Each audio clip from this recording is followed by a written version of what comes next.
In a repeated national survey, doctors in all branches of medicine, doctors in all parts of the country were asked, "What cigarette do you smoke, doctor?" Once again, the brand named most was Camel. Yes, according to this repeated nationwide survey, more doctors smoke Camels than any other cigarette. Why not change to Camels for the next 30 days and see what a difference it makes in your smoking enjoyment? See how Camels agree with your throat.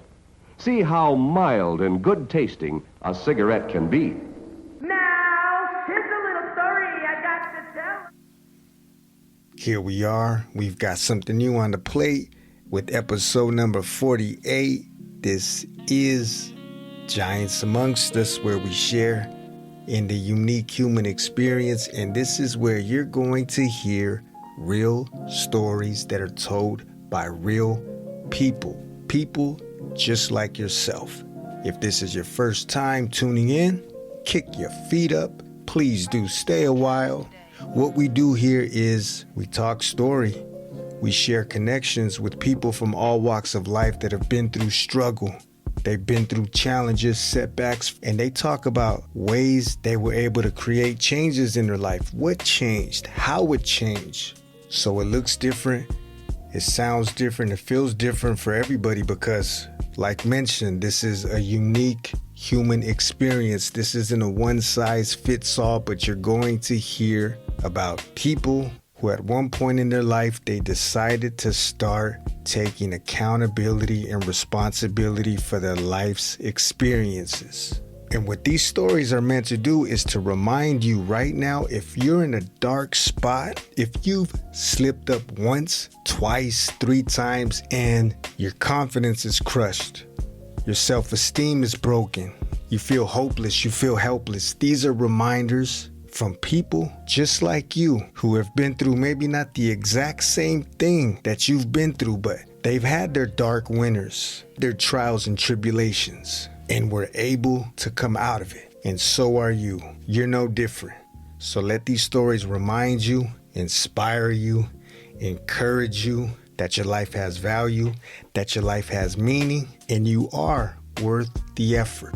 Hope you guys are doing well. Hope you're in good spirits. Spring is here, so it's about that time to throw some sun on your face. Appreciate you spending some of your day with us. And I want to invite you to check out the website. You can find past stories. Maybe there's something right there that resonates with you and it speaks to you at this time and place and in your current situation. And if anything resonates with you, it strikes a chord with you, you can reach out to us, drop us a line via email, find us on all the social media handles. There's also a means, if you like, to leave a voice message. Let us know where you're listening from, how you're listening to the show, what you like about the show, ways that you think we can improve, because it's about creating the best overall listening experience for you. And it's about doing something meaningful. That's what we're about here. And another thing, what you can do free of charge, it's not going to cost you a dime, just maybe about a few minutes of your time.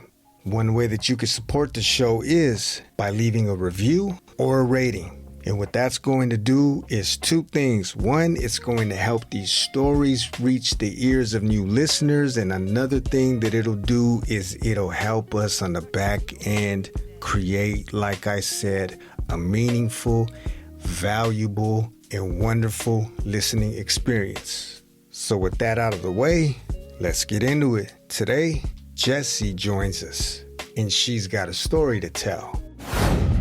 I started really young. I started 13, picked up smoking, and just fell into it hard. Kind of became quickly a priority for me. Basically, all my relationships were around smoking. That was my hobby. It became a really big part of my life, my main focus. And it got to a point that I was just kind of using it to cope with like any emotions I had. Anytime, I felt sad, angry, lonely, I would go to smoke. And so it can be real tough with addiction. I think you get locked into these cycles with your emotions. Ladies and gentlemen, without further ado, this is Jessi and her story. This is always a highlight of my day. Like I always say, every time I speak with a guest, there's different people dealing with different struggles. They come from different places, but this is one of the highlights of my day. And so I'm happy to bring on board today. I have Jessi, who took some time out of her day to have a sit down, share a conversation, share some things that are near and dear to her heart, honoring your heart. Going back, I'm sure you're going to talk a little bit about that. But yeah, just thank you, first of all, for taking time out of your day, having a sit down. You could have been anywhere right now. You could have been doing anything, but here we are having a conversation. So welcome. Thank you. And how is it going? Hey there. Thanks for having me on. I'm excited to be here too. And yeah, I'm doing good coming from New Mexico, Albuquerque. Okay, right on. And today we're going to talk about something that, like, we had a little breaking the ice beforehand, but something that I would say the high majority of people struggle with, and that's just addiction. It could be pick your poison, different vices for different folks, nicotine, alcohol, cocaine, strip clubs, coffee, whatever it is. But you had your own battles for a very, very long time. And I love the idea behind the book. I just want to throw it out there in the beginning, and I'm going to let you go ahead and talk a bit more about it later on. But honor your heart. When I seen that was it was a post of yours that I came across. I seen that, and so I reached out to you and I said that was something that piqued my interest, and then I looked more into it and seen the message that you're pushing for. So that was something that I think could be beneficial for people that are struggling with addiction, and they feel like they're helpless, and they feel like they have no power. They feel powerless. And so what you're doing is you're empowering the individual. So I say all that to say, Jessi, how was it for you with your own addictions? And yeah, if you could just talk a bit about that, your struggles with it, and the many methods that you probably tried once, twice to beat it, to break it, to shake it, and so on and so forth. Yeah, sure thing. I was in it. Yeah, I started really young. Mm. I started 13, picked up smoking, and just fell into it hard. Kind of became quickly a priority for me. Just that was like basically all my relationships were around smoking. That was my hobby. It became a really big part of my life, my main focus. And it got to a point that I was just kind of using it to cope with like any emotions I had. Anytime, I felt sad, angry, lonely, I would go to smoke. And so it can be real tough with addiction. I think you get locked into these cycles with your emotions, and you start using it to be able to function. You feel like you can't get by without it. And so I fell into that pretty young. You said 13, so I'm just curious, where were you able to get your smokes at 13 years old? Did you have certain places where they didn't ID you? Yeah, so I mean, I grew up around smoking all the time, all the adults, and so the first one, you're nabbing it off of your family, trying to try it out and see what it's like, and then you find your ways. You start hanging around gas stations, talking to anybody that walks by, begging. You're going to the ashtrays.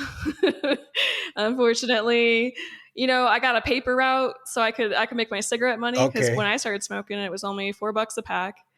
So I was able to get my money that way, to get my smokes. And you hang out with older people, older guys, get yourself in situations, older brothers, older sisters. Basically do whatever you got to do to get it. Yeah.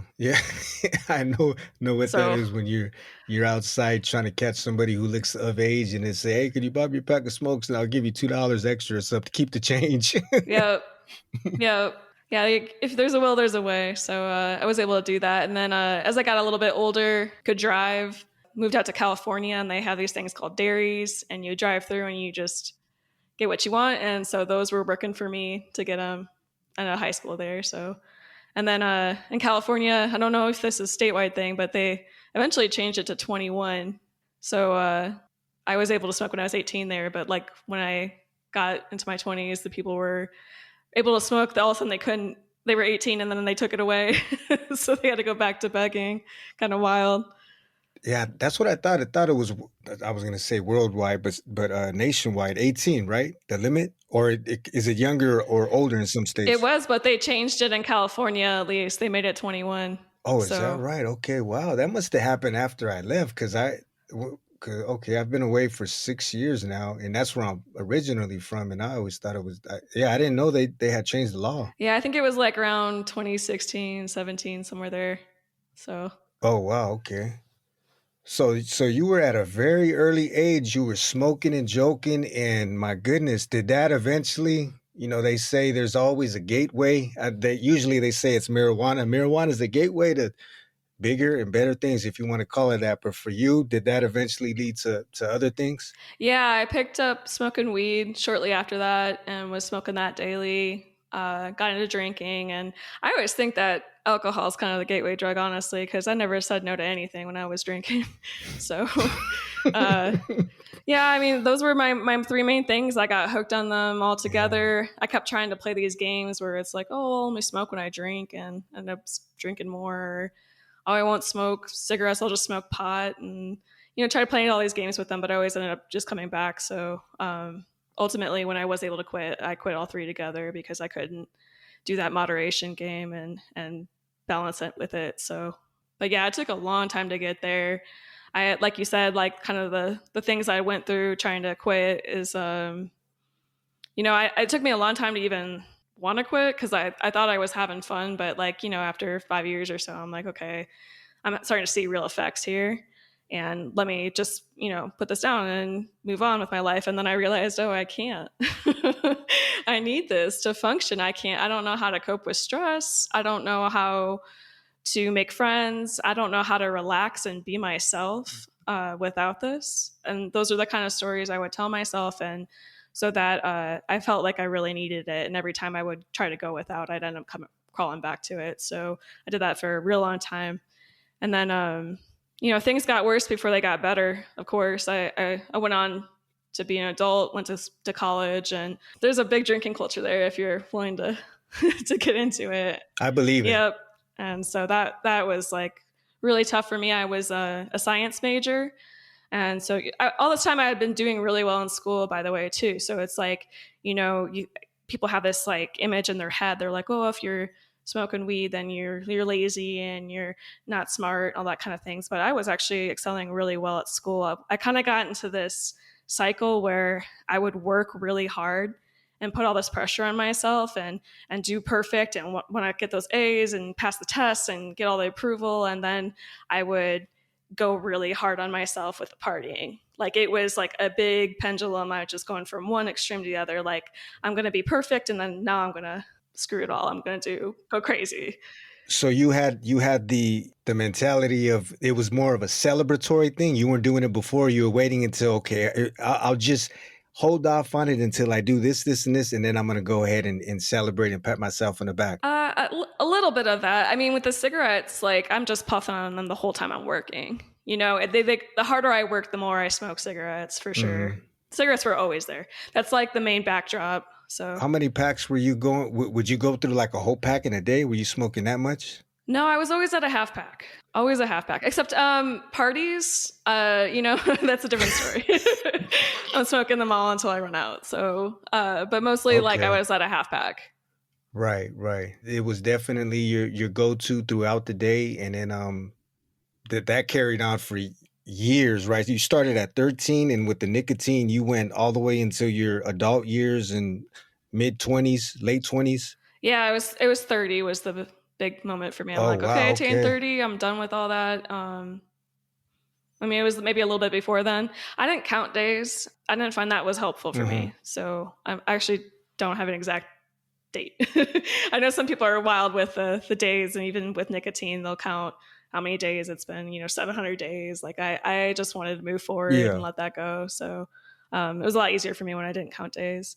I kind of just took it a day at a time. Like every day I'd be like, okay, I made it one more day. I did today, kind of keeping that small sight helped me a lot with quitting. Mm-hmm.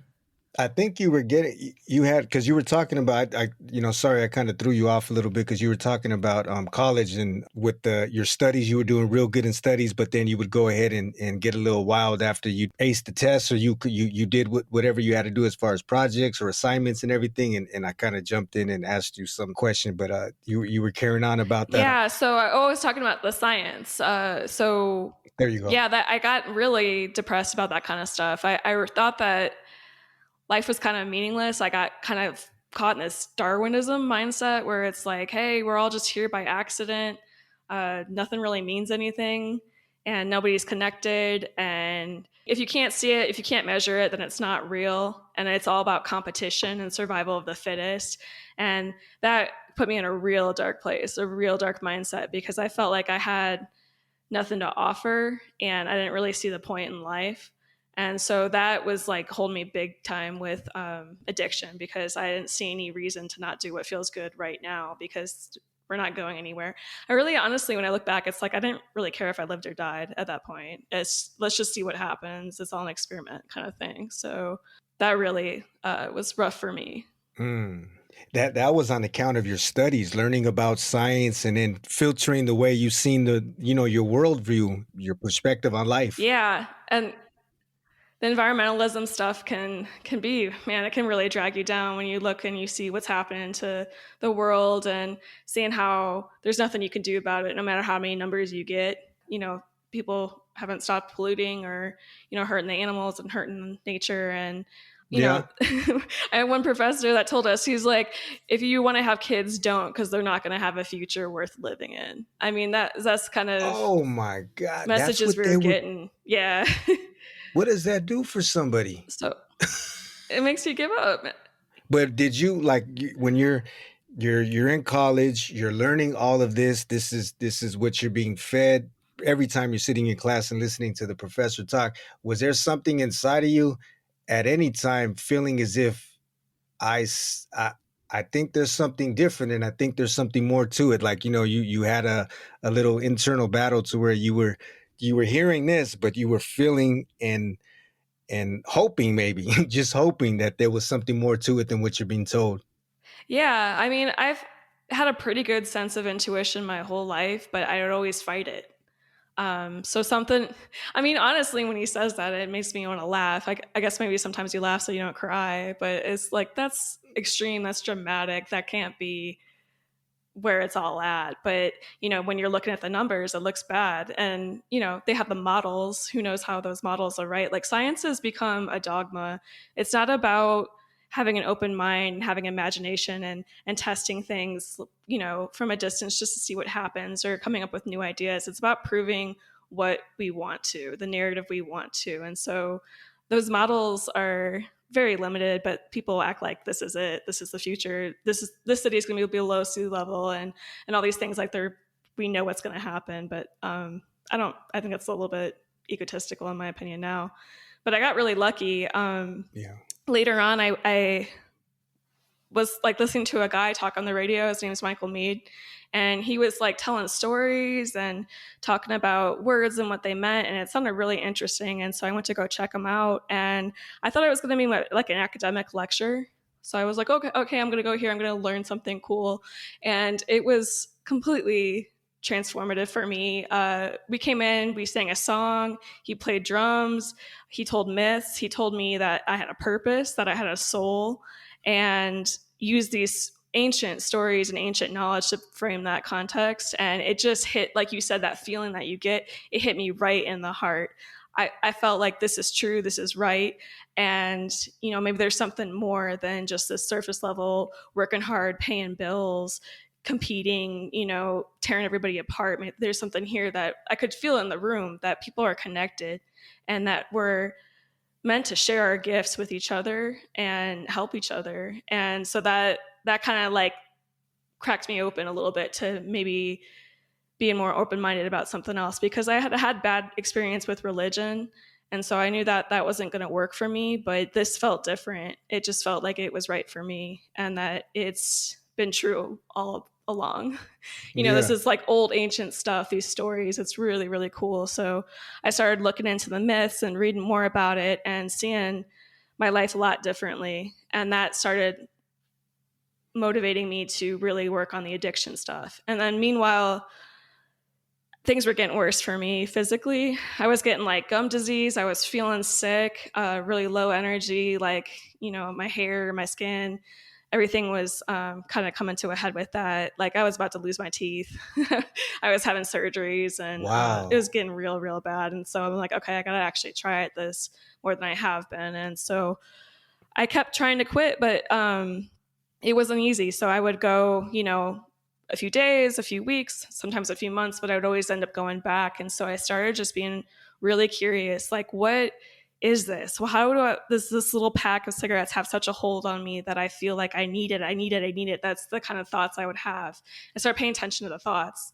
And I was like, why do I need it? I just started being kind of curious. And then I was able to start linking certain thoughts, certain emotions to the cravings. And I understood, because I was going through those first few days of physical withdrawal, that the addiction was definitely more of a mental game, that it was not this physical addiction where I was like tied to it. And it's just, withdrawal is hard. That's why you end up coming back in the first few days. But once you get past that, it's a mindset, because I would come back months later. Prior to that, I'm sure multiple times, and you tried probably everything everything in the book. And so all of that was falling through. And once you started to look at it from a point of view of what is in this that is making me always go to it, what is it? And so you started to look inward and figure out that this is more mind than everything. So with that, I'm just curious, because I asked you this beforehand, and I just want to get your take on it or your opinion,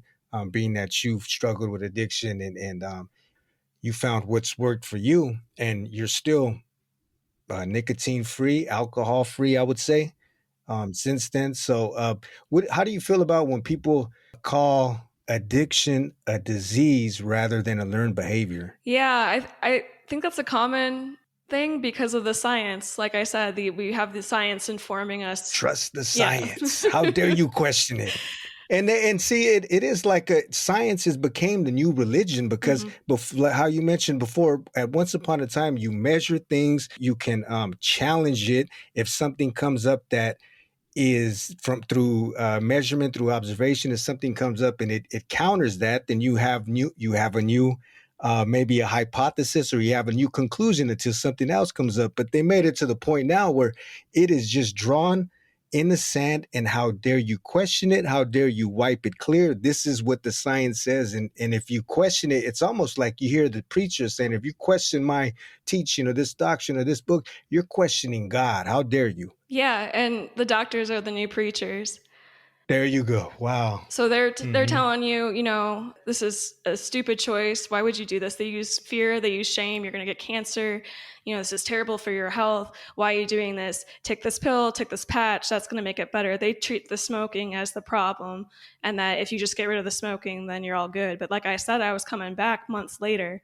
So it was more than that, just having my levels of nicotine. The first 3 days are the hardest. You get most of the nicotine out. About after 3 weeks, you're good. It's a really quick thing to get out of your system, unlike some other stuff. So that's not where it's at. Once you realize that this is something, this is more of a mental thing. Once I get past these withdrawals, how did you change your mindset, or what did you find that you started to feel your mindset, or because you also, was this during the time when you came across this spiritual retreat, or this get together that you had, and so everything was kind of clicking and falling in place? Yeah, that was the start of it. So it took about like 5 years for me to integrate it and really come into self-love and self-acceptance. But what started working for me was kind of moving away from that shame, fear based stuff that, like I said, that a lot of smoking cessation programs do, that the doctors do, and seeing that I was kind of doing this thing where I was like bullying myself and using willpower. I was like, well, why do I want to do this horrible thing for me? Like, what's wrong with me? That's kind of the framework that I was always working from, that there was something wrong with me and I needed to fix it.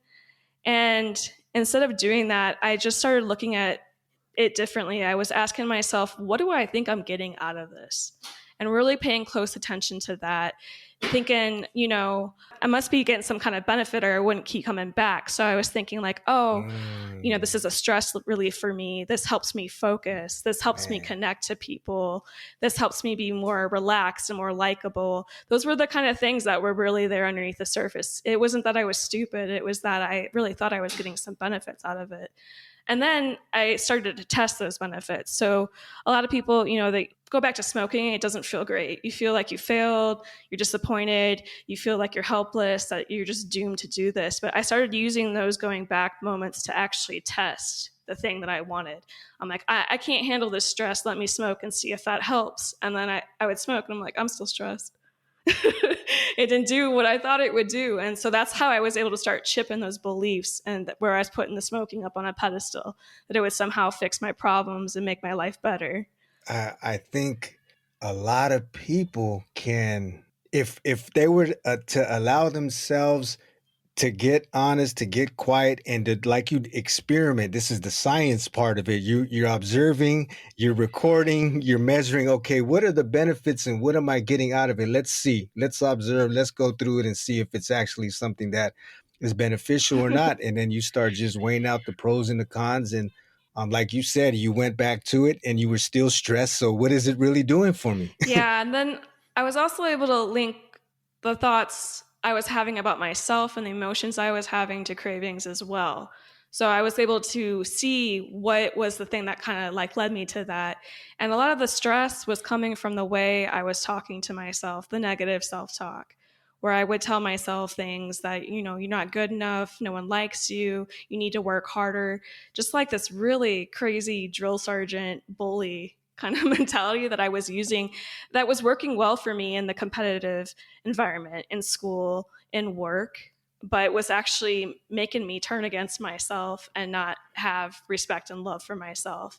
And so I started working on those too. And I used affirmations a lot in the beginning. I still use affirmations. They're great. It was hard. It was so hard to say I love myself, to look at myself in the mirror and say that and think that. And so it was awkward. It was weird, but I kept with it and started to really believe myself and fall more into that. And it felt good. I felt more motivated, more empowered, just happier, and able to kind of actually work at the problems that I thought smoking was fixing. When I was being kind to myself and being loving to myself, I had less stress. I had more focus. I connected more with people. So I found that I was able to find within my heart all the things that I was looking to smoking to fix for me. You hear about the word synchronicity, and then just some of the things that I've been dealing with, going through, and even a video that I made, but I ended up wiping it down because I felt like it was just too long, so I could have packaged it a little shorter. But this is having to do with honoring yourself, loving yourself, respecting yourself, and how we can have that negative self-talk about ourselves. And it could come from a lot of different places and for a lot of different reasons. And just getting to that. And I have to ask you, is that part of, well, not even part, but like a big inspiration behind the whole title of, you've written the book and the title of it is Honor Your Heart. Like I mentioned when we started recording about the title and how that drew me and that piqued my interest, because when I heard it, the first time I heard it, Honor Your Heart, that reminded me of going back to religion. When you hear people, religious people, and that could be, that it could be beneficial. I think even people in the just who respect themselves as a human being. And I feel like that we're spiritual beings having a human experience. What I was going to say was honor your heart, reminding me of how there are some people that follow a certain religious doctrine, or they feel as if they're living for God. And so this is the temple, this is the temple of God, and you should honor it. So the way that you live, what you eat, what you put into your body, how you live your life. And so when I heard honor your heart, or when I read honor your heart, that kind of reminded me of it. I don't know if it has, some similar, correlations to just honoring once you honor yourself and you connect back to your being, then you're also going to show that with your actions, with your doings, what you invite into your life, and your habits and things like that. No, that's interesting. I'm wondering about that feedback, what people think when they hear that. So that's kind of funny to me because I'm definitely not coming from that honor your body, honor thy mother and father kind of perspective at all. With the heart, I didn't know this forever, and I think a lot of people are missing this in modern society, that we're not our brains. Our minds are a tool for us to use, and we are so much beyond that. The mind is there for us to survive. It collects information, it observes, it makes lists, it plans. It's, always going, always working, and that's great for survival. But when you're in that all the time, you're going to have anxiety, you're going to have stress because we need something more centered and more grounded. And there's this entire way of thinking and living, and it comes from the heart. And we have just a knowing from it. It's amazing. It's intuition where you just know what's right, you know what's wrong, and you can fall back on that. You don't need a religion that has all these rules. You don't need to learn this in school. You just need to tap into yourself that knows exactly what you need for yourself. And when you ignore that, then you can end up having some really weird behaviors. And that's what happened to me. I was cut off from myself. And that's really what addiction is to me. It's you're not in touch with yourself anymore. So you're not doing what you actually need. Even though your body's telling you, hey, stop this, you get all these messages and you ignore them because your mind is taking over and your mind says, no, I need this because of this. It makes all these rules, it makes all these patterns, and it keeps us limited. So by honoring your heart means honoring your true needs, your true self, and living from a place of love, compassion, forgiveness, all these things that don't really come from the mind. They're not logical, but they're so part of what it means to be human. And ancient people knew this. I feel like we've forgotten how to be human. And that's why we have these modern problems of addiction. I mean, I'm sure addiction has been around forever, but not in this kind of magnitude, this kind of scale, and without support, honestly, from the community. So I think that if we turn back to our hearts, we can get back to where we belong and where we want to be. And it's our ability to connect to each other. And that's what honoring your heart's about. That's a beautiful take on it. And I 100% agree that we have that innate ability, that the divinity within ourselves. We have that, but we've lost it. We've allowed other things to get in the way and to separate us from it. And it seems like with this, for all the good of technology, like we have, we're able to talk right now. I'm able to speak with you, and we're able to connect like you are with people worldwide, but also a lot of this is being weaponized to take us away from self and to kill our intuition and our trust in self, because now we're just outsourcing all of this power, this godly like power that we have within ourselves, even the body's ability to heal itself if you give it some time, just that innate ability to start healing itself. If you're working in relationship with nature, with yourself, and the way things should be, like you said, the ancient civilization, pre-industrial civilization, the Aborigines, old Native Americans, the ways that they've lived, people in the Amazonians, and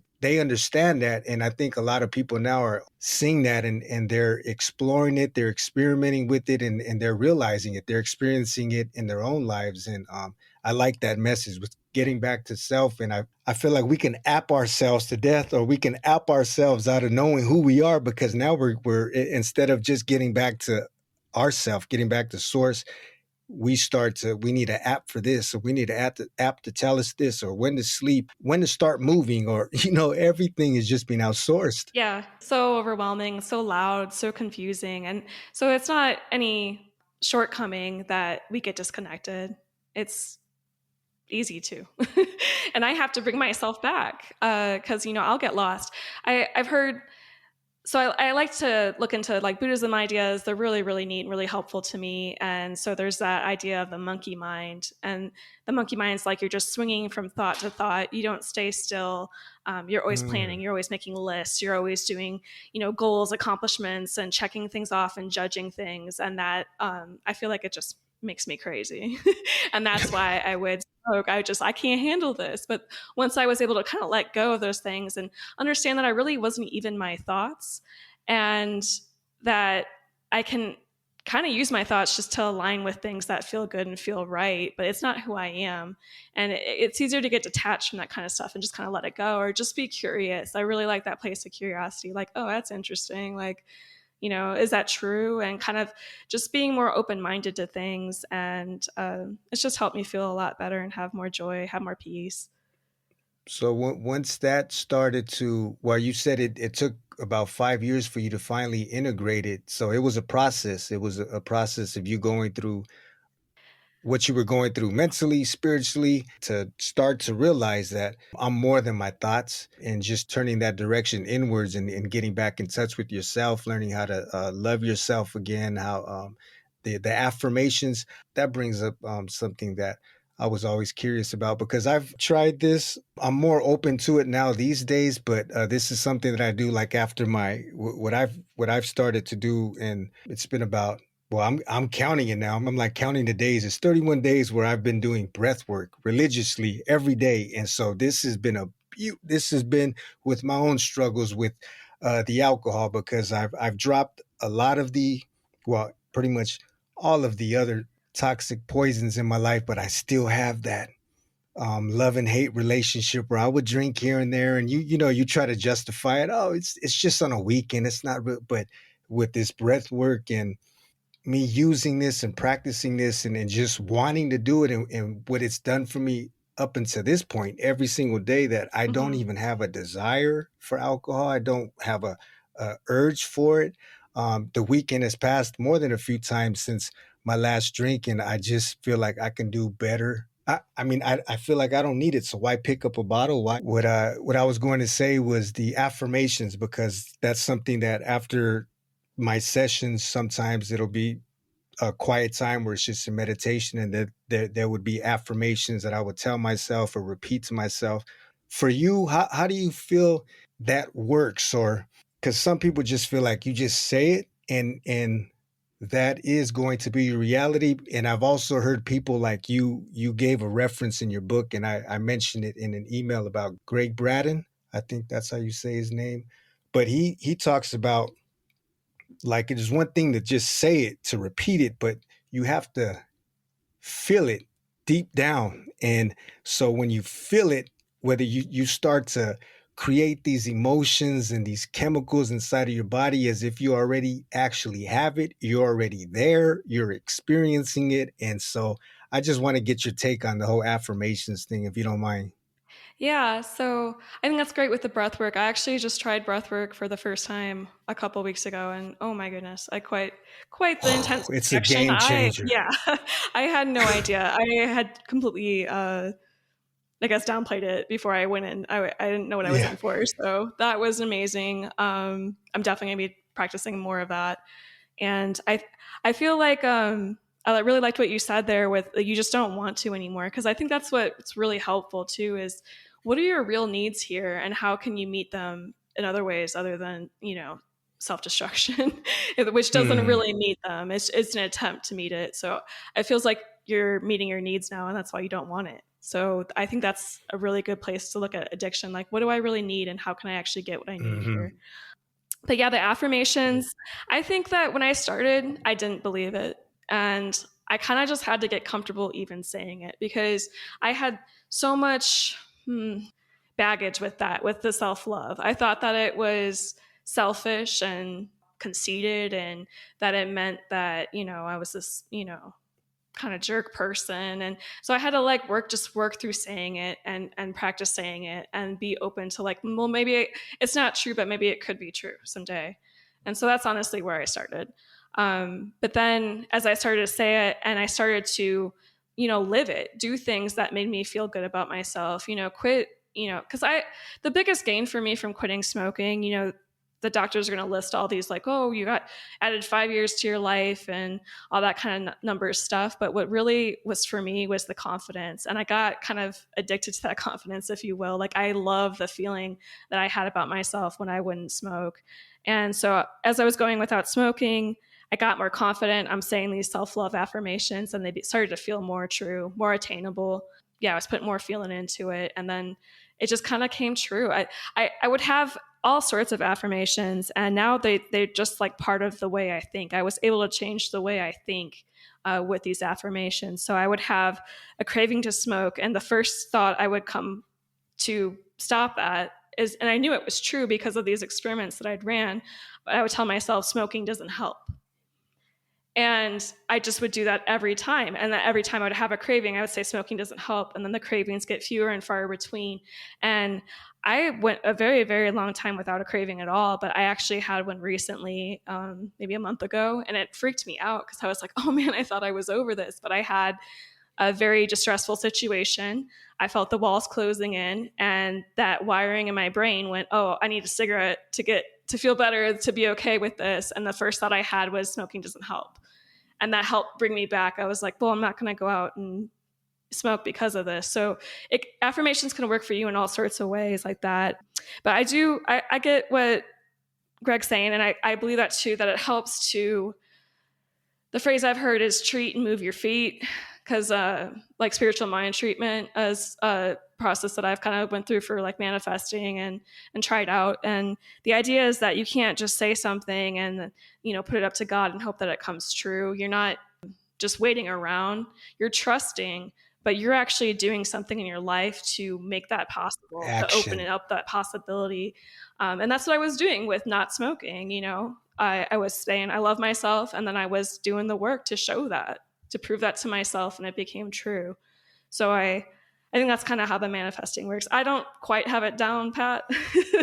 I feel like I'm lucky. No, that Most makes of the time, sense. I just feel very, very lucky. I've tried to destroy myself sometimes. So many times I can't even believe I'm here talking to you. So I feel like I've been watched over and protected, and am just blessed. I don't know if I can give myself the credit, but maybe, I don't know. I'm trying to get better with it, because who doesn't want more abundance and good things in life? So No, I think you're on point with what you said right now. Especially, we can all just take a look back and just think of how many times we self-sabotaged ourselves before doing something, before going into an interview, before meeting up with friends, before going out or something.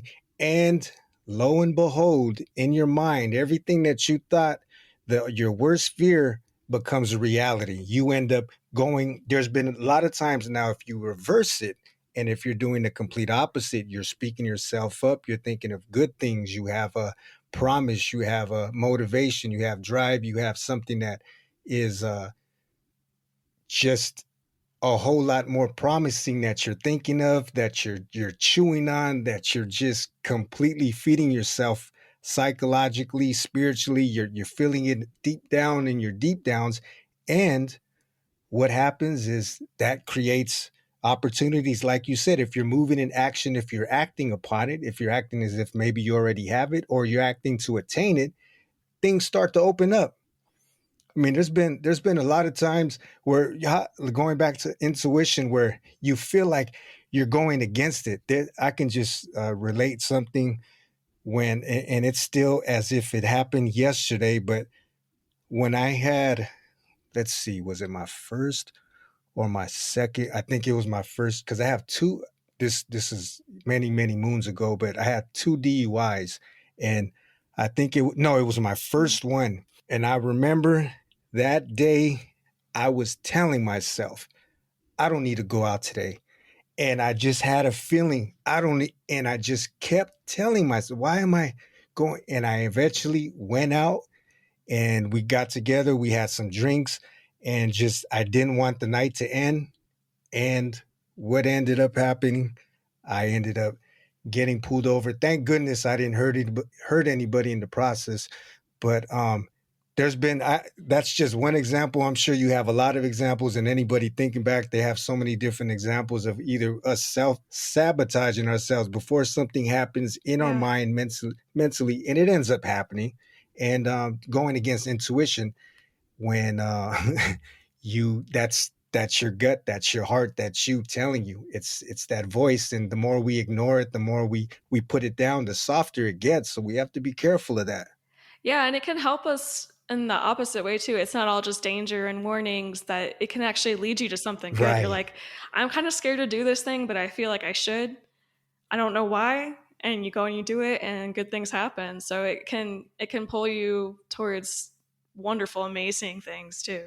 Yeah, I agree. Yeah, exactly. It's not always a negative hunch that we need to listen for. It's also that voice, the some say it's the, they can liken it and say, people that are coming from a religious background, that's God speaking to me, and others say that's you, that's the real you. Yeah, I think it comes from the heart because it's not logical. Like you said, you're sitting there wondering like, why wouldn't I go out? What are you talking about? You, so the brain will outwork it Mhm. if you let it. So I just try to go with my heart now. It's like, well, I don't know why. I don't need to know why. I just need to do what it feels right. It's a feeling. So this is something that you're having a lot of success with, applying this to your life, like you mentioned, integrating what was once experienced some years back in that meeting with the drums, and just bringing this to life, and you started to just water the seeds more and more. I feel like I'm the real me now. And I'm so much more freer. Like you were talking about not having that need to drink. That's how I feel now because I can just be me. It was that disconnect that was really just making me want to hurt myself, making me not care. So I feel like now that my heart can lead me to do what I really want to and just ignore all everyone else's opinion and advice. And because that stuff it might work for them, it might not work for you. So you got to listen to yourself. Have you ever heard that term, fake it until you make it? Yeah. Yeah. Do you think, is that like having to do with affirmations? Say how in the beginning you were taught, you mentioned, or to share love to yourself, or to point the love and positivity, some good wholesome thoughts directed to yourself, when you were having a hard time doing it, but you were still going through with it. Do you feel like that kind of has something to, like, fake it till you make it? Yeah, that's kind of it. But I don't know. There's another way to look at it because instead of feeling like, oh, I'm faking this, you can kind of like connect to the version of yourself that you want to be, like what you're moving Right. towards, and just start being that person instead of being like, oh, I gotta do all this work. I gotta do, just like, what would that person be like? And it's like, well, that person would love themselves and take care of themselves, and you connect to that. Well, I could be that. The only reason I asked you that was, I get what you're saying about it, and I don't know why it came to mind, but I know for a fact that isn't, it's faking it till you make it. It sounds superficial, but to me, that's just like, even if you, some people, business, like business gurus or something, that they say you have to dress the part, you have to feel the part, and eventually you are going to be the part. In a way, that's just, yeah, you're talking yourself up, like you said. After a while with you doing that, and then it started to feel real, like it was genuine, it was coming from a good place, and you were connecting on a deeper level than it just being just mere lip service. Yeah, it's a way to stick with something when it's uncomfortable. Because it's hard. Change is hard. Nobody wants to do anything that they're not used to. And I don't think that we can really get anywhere or grow anywhere if we don't go somewhere where there's resistance. And so maybe the fake it till you make it can help you kind of get through that. Like, you can see a vision of where you're going. Because, yeah, it's hard in the beginning. I talk about that too in my book. I talk about the bardo. It's a Buddhist idea where it's kind of like the in between, and we see it all the time in life and nature. When the day turns to night, it's like, is this day? Is this night? What is this? It's like this weird place where you're moving on from who you used to be, but you're not where you want to be. And you kind of just get lost and you don't know who you are anymore because we wrap so much of our identity into our addictions. It's like, I'm a smoker. This is who I am. And when you don't have that anymore, it's like, who am I? Which is kind of great. It's Mm. scary, but it's actually a great thing because we put on this ego. It's just this shell. It's just this thing. It's not who we really are. We use it to protect that vulnerable, open heart, and so that we can gain acceptance and gain belonging. But it's something that can change. And so I think people get lost, or at least I did, is that this is who I am and this is what I am about. And it's more fun if you can change, it's something you can try on and take off and do something different. And it just opens up your possibilities. There's so much more potential in life if you're not set in a personality. That's a beautiful way to put it. Like this whole journey with you, and learning that, being stripped pretty much of everything that you thought you were, and then piecing yourself together again, and who you actually are, embracing that and getting to know that. When did you start to tamper with the idea or feel the need to start writing and packaging a book? Yeah, how did that kind of come into play? Yeah, so I got initiated into motherhood, and that was a wild ride. Everything I thought I knew about myself was turned upside down. That's life. We got to keep growing. Yep. Yeah, I started just seeing the world a lot different with her. She is, my daughter has opened up my eyes in so many ways. Just the amazement and wonder that she looks at the simplest things with has just really inspired me. It started making me feel creative and wanting to write like I did when I was young, and had kind of just completely forgotten about that part of myself, and was just writing to understand, to process, to feel. And what kept coming up for me again and again was my addiction and the things that I had learned from it, the gift it had been to me, because of all this strength and power that I had come into. And I could draw on that to do hard things the rest of my life, to be a mother, to do whatever comes my way now. And so I just felt compelled to write it down into a book. And so I wrote a book. It's not a memoir, it's more like a guide, just using some of the ideas, some of the practices that I use that help me center to myself and meet my needs and work through some really, really heavy stuff that was all in the subconscious. It took me 30 years or whatever to get aware of these things and to actually have the courage to face them and work through them instead of try to push them away. Because that's what I was doing with the smoking. Anytime I had like an unwanted emotion or thought or feeling, I would, stuff that down, smoke.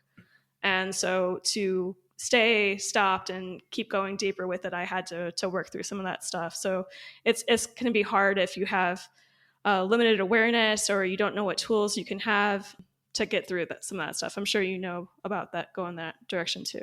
I was going into the beginning of it, like that. I told you earlier on that I just love the way it was packaged. It just looks like you put some heart, you put some soul into it, from the artwork, the symbol. I like that. I thought it was creative, and also the glossary section. You have all the words, so you break it down into just to get people familiar with the terminology, and then you like I haven't started chewing on every single page yet, but it looks to be something that you put a lot of heart, you put a lot of soul, and this was packaged very, very well, and it comes from a real place. So I'm looking forward to getting into that, because a lot of just the thought of bringing people back to intuition, to self for one, and then also the fact that we do have power over the addiction and we're not completely powerless, because I hear that often, and it could be discouraging for some. And what do some people do? They're not addicted to maybe heroin, or they're not addicted to crack cocaine or fentanyl anymore, but then they're addicted to whatever pills being prescribed to them, because now this is going to keep them from going back to what they were using.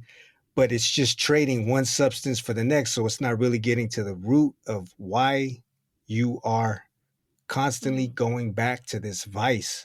And I'm weighing out like that's something that I had to get honest with myself about when I was doing the breath work. And it was just the fact of the alcohol, because it was a little experience, something that happened before I found the breath work, or the breath work found me, however that worked out, but something that happened before, and it had to do with alcohol.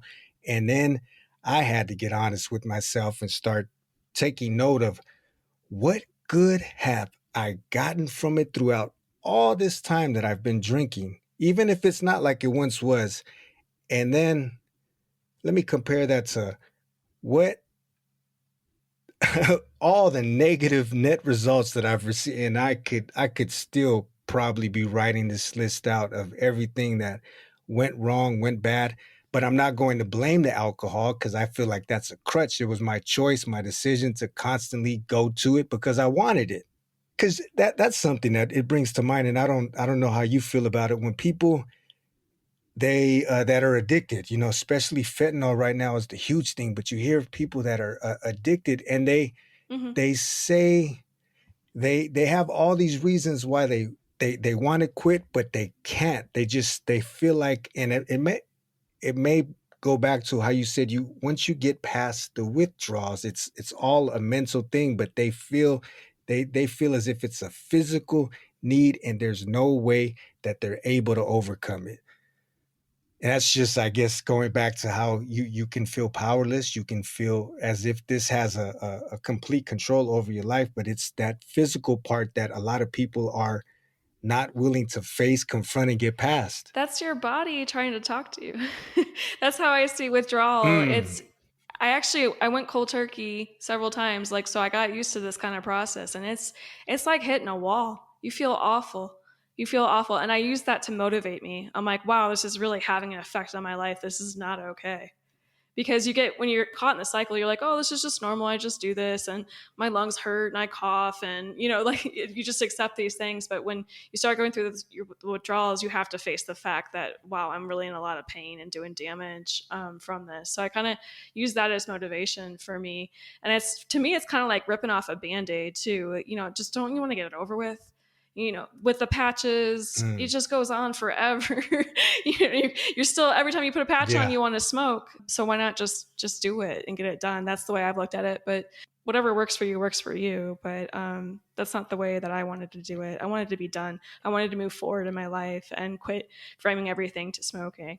Yeah, and you're empowering yourself with that. You're taking back control and you're rewriting the script. There's a lot of studies about that with the neuroscience and how you're able to rewire your brains and just break old conditions, old programs, and then write a new story. And it seems like what you're doing and the message that you have in your book and in just your philosophy in life and you experimenting with yourself and going through it, the discomfort and everything. And you brought, it seems all you've tapped into that powerful source that we all have inside of us, and you tapped into that and you're nourishing it and you're being led by it now. You're embracing it. Yeah, everyone has it. It's not a personality. Everybody has power and everybody has worth. I think that I got caught up in that a long time, was that I had to prove that I was worthwhile. And so that's why I was working so hard and doing all these things and running myself ragged and being so harsh on myself because I wanted to be better. I wanted to be worthwhile. And then I realized that I have worth for just being, and so does every person. And if we can tap into that worth, it can just help you take better care of yourself and have more just like peace, letting things be that are, instead of always trying to change things and make them better and do that crazy monkey mind stuff. So you had the inspiration, that fresh perspective with the birth of your daughter, and you said also it was like that creative energy that started to run through you again. Yeah, I think she's my greatest creation. It That's changed right. me. I got open to imagination and creativity again, which I had lost touch with. That I hadn't had that in my life since childhood. It's something that's magical, and that comes from the heart too. It's like I said, these things that you can't think, they're just felt. When somebody paints a picture, that's coming from the heart. That's not coming from the mind. I mean, I guess you could sit there and plan it and do all those kind of things, but like just that flow state where everything just feels right and natural and easy, that's a heart feeling. And so I was getting that in my life again with her. And yeah, it's been beautiful, beautiful journey. I feel like I finally got my initiation. I think a lot of me going into partying and that whole route was me looking for an initiation. I was at that time where I really needed to be part of a community and understand what it meant to be an adult and find an identity. And smoking did that for me, but it wasn't nourishing and it wasn't genuine. So I feel like having my daughter help me get an initiation. We have initiations all throughout our life too. I'll have more to come, but it was such a spiritually meaningful thing for me, and I'm very, very grateful.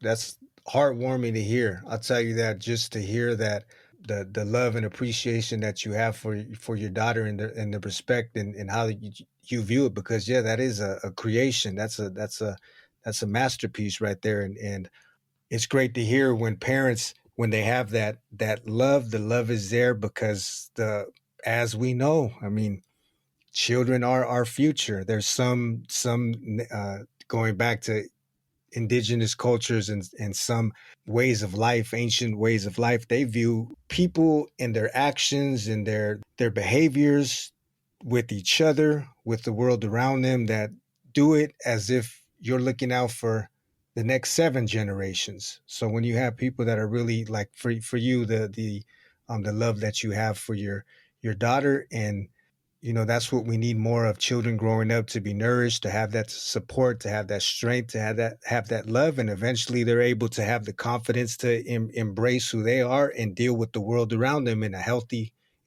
way. Yeah, I want her to have an easier time than me, but we all got to walk our own path. Some of us got to learn the hard way. So, I used to have a lot of regret, That's but right. now I see everything I went through as meaningful, and it helped me be the person I am, and I actually like where I am. So, it it worked Yeah. that way out for me, and there's still lessons to be learned and depths to go to, and my daughter has taught me. She teaches me every day. So the things that I learned to get through overcoming addiction, I can still go deeper with her. Like, I'm learning more patience, more love, more forgiveness for myself, and I'm doing this new thing that's been really working well for me, is that I've been mothering myself. So like the way that I talk to my daughter is the way I try to talk to myself now, because that self-talk is so important. And so I am gentle with myself. I'm patient with myself. I forgive myself. I try to do those things because that inner voice still is there. It hasn't gone away for me, but I've learned to not let it run my life. I'm like, okay, I heard you out, but we're not doing that.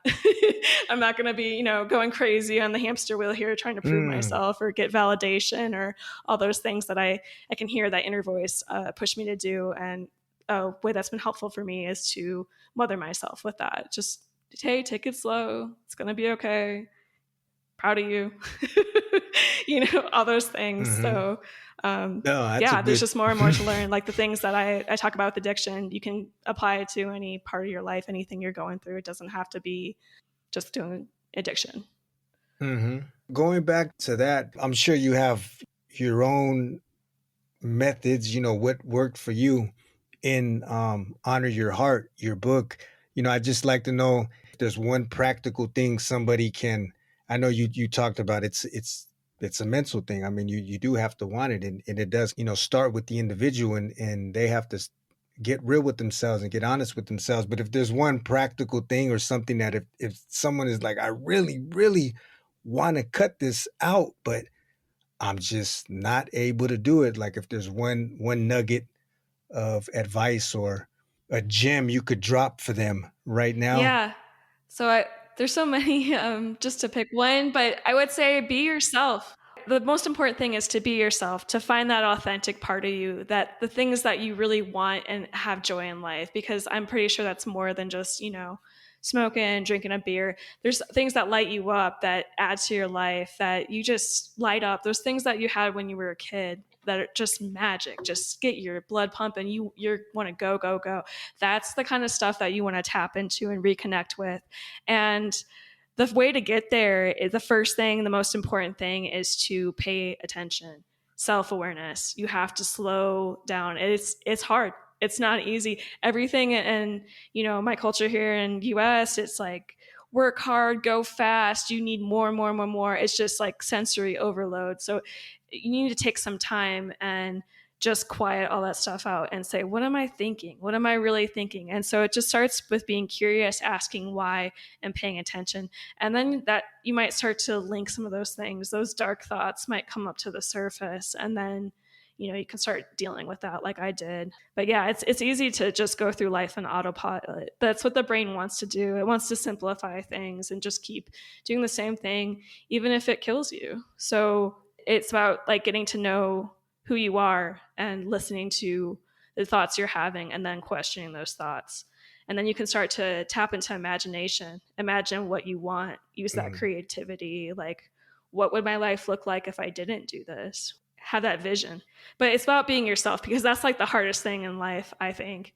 Everyone's telling you what to be. So to be Mm. yourself is like huge act of rebellion. I had a real chip on my shoulder with smoking and partying. I thought I was being a rebel and sticking it to the man, but actually the biggest like rebellious thing is just to be yourself. Like, tell everybody that's your problem and do what feels right for you. That is the hardest thing to do, and many of us think that that's exactly what we're doing. But if we get quiet like you said, get real with ourselves, pay attention. Are we doing what we want to do? Are we being true to ourselves, or are we just playing and acting out a script that somebody else already wrote? And like from the very beginning, we come out of the womb and you're slapped with this label, with that label. When you get into school, the teachers tell you this and that, and then you get into the work field, and then your bosses are so you have all these labels. I'm this, I'm that, I'm this. But like the old, what was it, Alice in Wonderland, the Cheshire Cat? Who are you? Yes, I love that. Who are you? And I love that you said you have to turn it back in and just get honest with yourself, be aware, and start paying attention. This is just to go back to ancient texts. A lot of old myths, parables, tales from religious texts to old Hindu texts, and even just stories. A lot of times, and you can take it in different ways, but I see it as you have, like, say, for instance, in the Bible, you have sometimes when Moses, when he received the Ten Commandments and he heard the voice of God, what did he have to do? He had to get away from everybody, go up into isolation in Mount Sinai, and that's where he was able to hear the voice of God. Ralph Emerson, he says something to the effect of, when you get to this quiet place, when you turn it inward, when you're in solitude, in silence, that is when you can hear, like many other people say it in different ways, the whisper of God. And that is, like we were talking about, the intuition, your heart. That is the true you speaking, but you can only hear that away from everything, all distractions, all the white fuzz that is outside trying to pull you this way and pull you that way. You have to pay attention, get quiet, and take heed to what you hear, feel, and what comes out, because that's the real you speaking. You just have to pay it some attention and pay it some respect. Yeah, and I mean, you're also going to hear those thoughts, those dark thoughts that we don't want to listen to, and that's okay. I have learned to accept those. I think that I was caught in this kind of like good guy, bad guy worldview, where it's like, I just want to be a good guy, but really I'm a bad guy, and kind of was like, felt like I was just trying to blend in, but there was something wrong with me. And then I realized that there are no good guys and bad guys. We all have it in us. We all have the bad guy and the good guy in us. And that's what all those stories about those battles, that's the battle inside. And so I learned to accept the bad guy parts, and that's okay. Yeah, sometimes you need that. You need that in life. When you need some pushback, you need to be able to stand up for yourself. Some righteous anger. That's when it comes into play, and you can go ahead and allow that to have some room and some space to express itself. Yeah, and emotions, they're not bad too. With the anger, I used to feel like that every time I had anger. I was like, oh man, that's bad. Push it away. No. Smoke up, drink, whatever, make that go away. And I realized having a kid is just like, anger is a very, very natural emotion. Babies come out, they're angry. It's just part of being human. It's not that big of a deal. Just accept it, let it go. You can move through it. It goes away so much quicker if you just live it instead of fight it. That's when it gets stuck in you. So that's what I found for myself anyway. How long has it been since you've published the book? Because it is available. So how long has it been out? I published in August. Okay. Have you got any feedback from anyone saying, wow, you know what, I really like where you went with this? Yeah, people are resonating with it. And what I was surprised by is that I wrote it about smoking cigarettes, but people are able to apply it to whatever they're going through in their life. So they're like, oh, this works for smoking weed. This works for vaping. This works for chewing. It's not like this, it's just smoking. It's that whole addiction framework. Addiction. Yeah. I dig that part of bringing the power back to the individual. You're empowering people.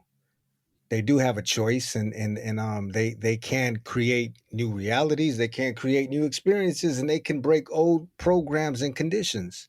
Yeah, we can control our inner world. We can't control what happens to us, but we can control the way we react and the way we let it run our lives and the choices we make. So that was a big deal for me. 100%. We can. Yeah, you can't change it. Like many people, they're out protesting, and we're fighting for all these different reasons and causes and trying to change the world, but fail to just what's going on inside you. Well, that's how you change the world. You That, change you. amen, amen. Yeah. No, you're right. I really like your attitude and your mind frame, Jesse. It's been really refreshing to hear because, like, the whole synchronicity. Because it seems like the last few people that I've connected with, it's just all. I mean, as much as I've always been a fan of the underdog. That was the whole point of me doing the podcast. I like to hear people's stories of overcoming trials and tribulations because I've been there and it hits home for me. And so, but it's also been a learning experience for me too. And the connections, even though we're strangers, but just to hear your story and to speak with you personally, and a lot of what you said, well, I have been just thinking back on my own situation, and like I mentioned with still the fling that I've kept with the alcohol and getting honest about it and everything, and it's just a lot of that is starting to iron out, and that's because I've gotten honest with myself, and I was being real about the relationship that I had with it because it's like I said, it's been over a month since that little episode, and then since I started to put a new practice into my life, and with that practice, just my mindset, my just my being, like it a few times, just to share this little thing, just with the whole breath work, like I've had some sessions where it just felt as if I just was cleansed from the inside out, like my body was somebody just stuck a hose in there and just flushed out all this debris, this toxicity, these poisons, and I felt like it just was flushed out of me. And so, not to say that I'm a holy man or everything, but it seems like there's a different vibration or a different energy level, and I'm afraid now and that's not a reason, it's not a fear factor why I don't want to touch any alcohol, but I feel as if that's going to kill where I'm at right now, and I don't want that. I like where I'm at. I like how I feel, the clarity, even the emotions, and like you said, the dark things that come up because we like to use substances and vices to mask that and to get away from it. But sometimes it just enhances it. It doesn't numb it because then you start getting you start to go down this dark hole, depending on what your vice is, or you just start feeling guilty and shameful after you go back to it. So yeah, I just wanted to say that the ability being able to talk with people and to hear their stories, and how that's been even helping me in my own process and journey, because I'm still evolving, I'm maturing, but it's been a great ride. And so I really appreciate you sharing your journey, your whole take on life and your view, because it's been really refreshing to hear. Same. I love connecting with people that know what I'm talking about here. It almost seems like you have to go through some of that pain, some of that hardship to get down with this stuff. I don't know why it has to be that way, but Yeah. it's just what I've seen. So Even going back to the old tales, the myths and everything, there's a lot of talk of they go down to the underworld, to Hades, to come back a new woman, a new man, a new individual, a new person. And so that's part of the process. It's part of the show. you lose something to gain something. Like you look at nature, you look at certain animals. I guess that's why some traditions or some cultures, they hold the snake or some of those reptiles, or just those creatures. They hold them to a certain height because of the whole fact of the snake just shedding old skin, and in the process of, just like you said, you're losing some of yourself, but then you're gaining something in return. It's just the cycle of the birth, the life, death, and rebirth cycle, like the Buddhist, the will, what is it, the will of life. I kind of, goodness, I felt like I was not in a confession, but with the whole alcohol and everything, No, I love hearing this. Thank you so much for being vulnerable. Yeah. It really helps me connect. Yeah, that's it's just, and that's another thing too, with that, just accepting that and being accountable for it, because as much as I talk about it, I mean, I'm not a spring chicken anymore. I've been through like we've been through our our life experiences and our journey and everything, but just also that being able to talk about that, because I would, for the longest, I just said, oh, I don't have a problem, whatever it was, addiction, like I'm just a functioning alcoholic, or I'm a functioning addict. Even just saying an addict or I always had to justify it or say it in a different way, but now I'm able to accept that. But it's like you said, it's not who I am. It's not my personality, and it's definitely an old story. And so this is something this is a new path that we're both on, and you have you also have, if you'd like to talk about that before, because I know you've been gracious enough to spend a good amount of your time and day with us to share your experience, your heart, and but you have a YouTube channel. You have like, say, if anybody wants to reach out to you, get in touch with you, get in contact with you, how can they do that? And what do you have going these days as far as, I know you have your book, but anything else? Yeah, so you can find me at honoryourheart.net. That's my website up there, and I am selling my book up on there. And I also have started a community membership because exactly Okay. for this reason, so people can get together and talk. So, because sometimes people want to go off and do their own thing. That was kind of my style, but other folks, they want to get together. They want to have people that they can relate to and connect to and get support from. And so I've started this membership. It's got people going through the same thing you're going through. I'm there to talk to. You can email me anytime and I'll get back to you and we can talk things through, because yeah, this stuff can be kind of heavy, can be kind of confusing. Like esoteric is the word I hear sometimes. It's kind of Hmm. hard to hold on to and bring into your own life and incorporate. And like I said, it took me a long time. It took me 5 years to really understand what this stuff meant and actually see it in my life and apply it. So it's a way to kind of get a little bit more help along the way, along with the book. Okay, cool. I'm also on social media. I put up videos where I talk about things, and love hearing from you guys in the comments and getting feedback and see what's going on with you, because it's definitely a two-way street for me. I don't like playing this guru up on high. Yeah. I want to hear from people and connect to people and learn from you. Hmm.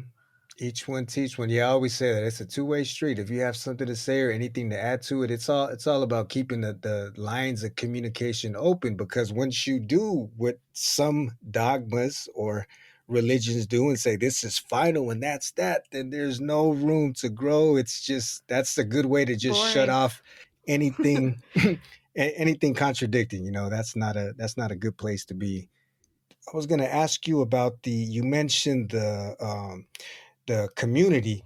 Do you guys have online or virtual meetups once a week? How does that work out? Yeah, so there's like an online forum, kind of like a Facebook group, but you don't have to go on Facebook and get distracted by 5 million things.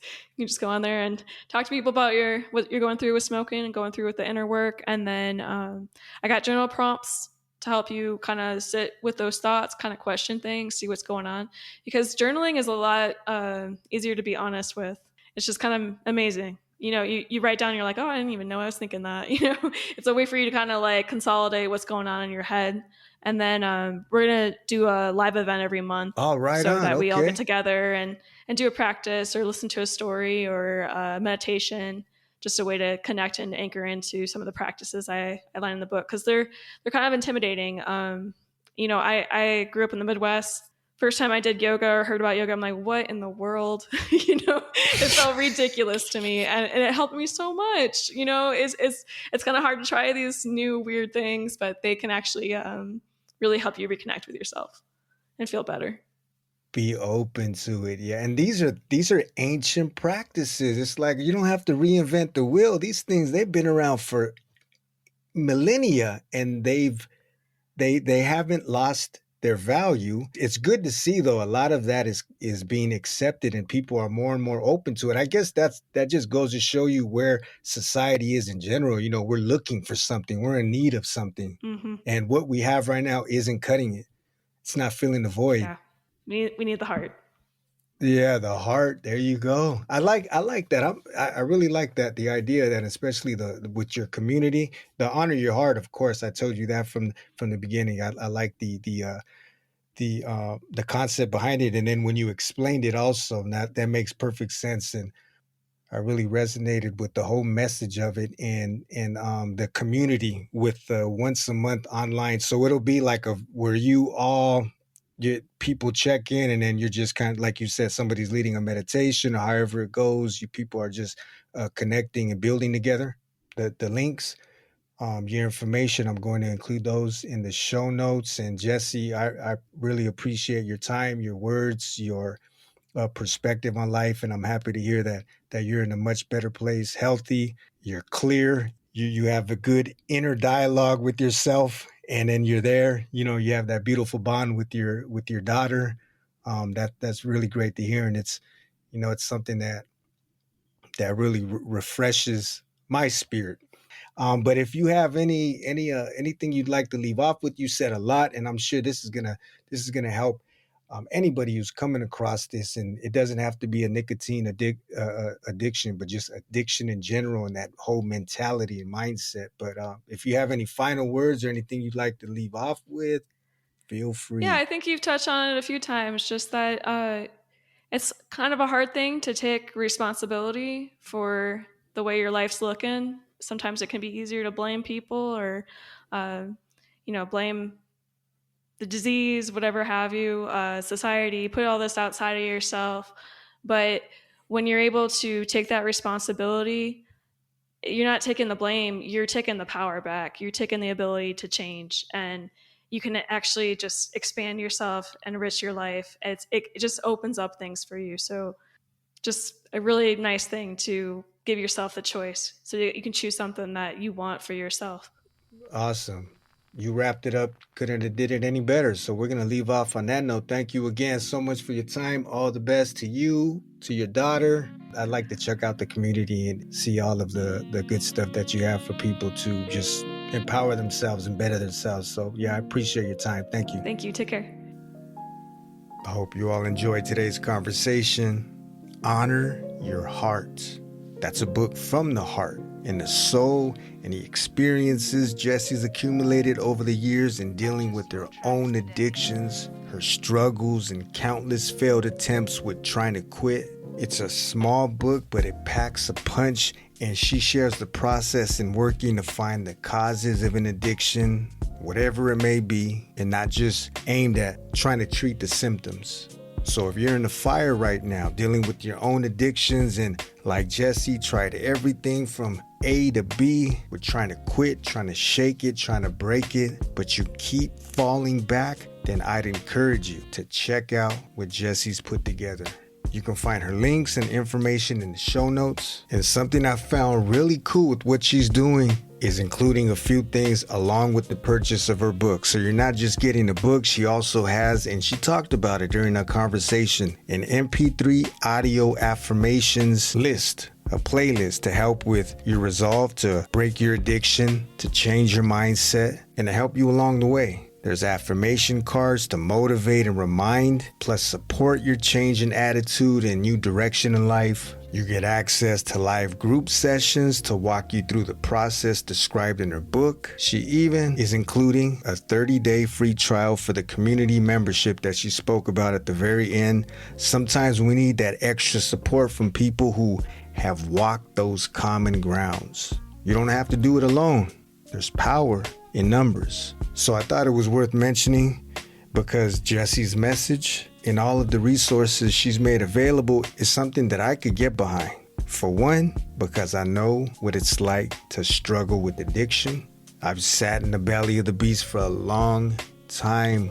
I know what it feels like. So I encourage anybody who's going through it right now or even knows somebody who's going through it to check out her link and to look into some of those resources that she has available.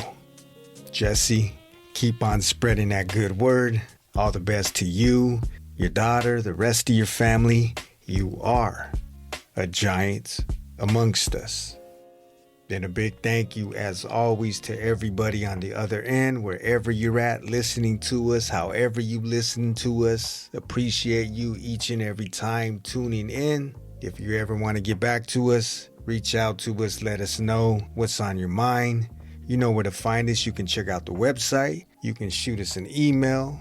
You can leave us a voice note, or you can find us on any one of the social media platforms that we're available on. It's been good. It's always great to share these connections and to celebrate our wins, our victory, our new chapters, our new stories. So to anybody struggling, feeling down, don't be too hard on yourself. Every day is a new day to start making some changes. It can start small, and watch those small steps turn into something grand and great. We don't have to play that role as passive victims where everything in life just seems to be happening to us. We need to consider that we are the architects of our reality. It's about time to get back in the driver's seat and to start taking control of your own route, your own journey, and your own destination. You guys be safe out there. Stay healthy. Be sane. We're going to catch up and do this again real soon. Before I go, I'd like to remind you that if you would like to be a part of this show and share your story, or even a story of someone in your life that has impacted you in a positive way, you can always reach out to us via email. We'd be happy to connect. Until next time, and very soon. Peace.